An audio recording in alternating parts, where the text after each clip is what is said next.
Assalamualaikum warahmatullahi wabarakatuh. Perkenalkan, nama saya Ahmad Fadli dengan NIM 125701 12402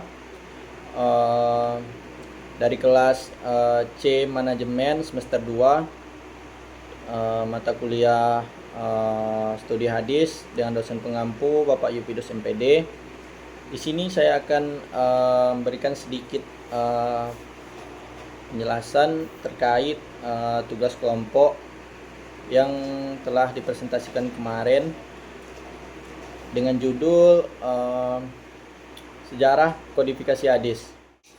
Kodifikasi berasal dari kata bahasa Arab, yaitu mencatat atau tulisan dan pencatatan. Sementara dalam Kamus Bahasa Indonesia, kodifikasi dimaknai sebagai pencatatan, pendataan, penyusunan, dan sistematisasi. Menurut istilah, kodifikasi ialah pencatatan atau penyusunan hadis Nabi Muhammad SAW yang kemudian dibukukan dengan resmi berlandaskan perintah khalifah dengan menyertakan beberapa orang yang memiliki otoritas dan potensi dalam bidang hadis.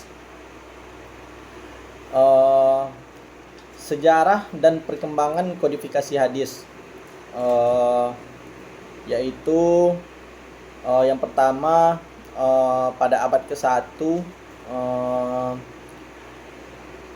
prakodifikasi atau pada masa sahabat. Ketika kekhalifahan Ar-Rasyidin berlalu, diawali dari Abu Bakar As-Siddiq hingga Ali bin Abi Thalib.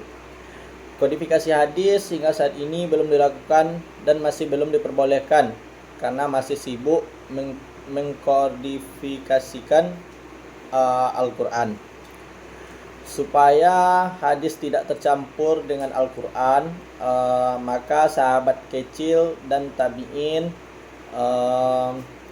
melakukan penulisan hadis setelah selesainya kodifikasi Al-Quran pada masa Khalifah Ar-Rasyidin yang berasal dari Nabi ketika pemerintahan Khalifah Ar-Rasyidin.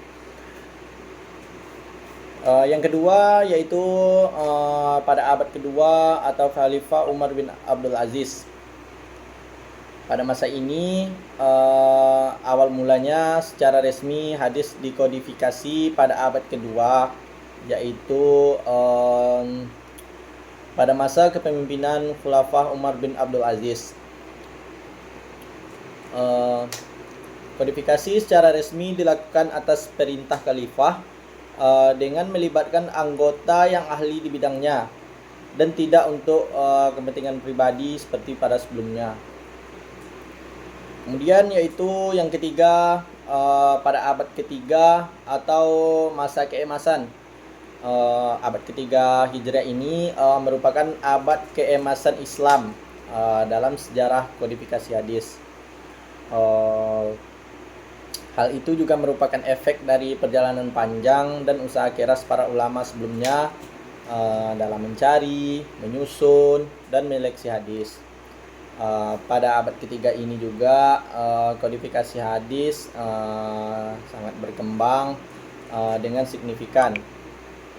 Berbagai macam metode penyusunan hadis lahir di abad ketiga ini. Tokoh-tokoh besar hadis yang namanya masih harum hingga sekarang seperti Imam Bukhari, Imam Muslim, dan Imam Ahmad yang merupakan tokoh ulama hadis yang hidup di era ini.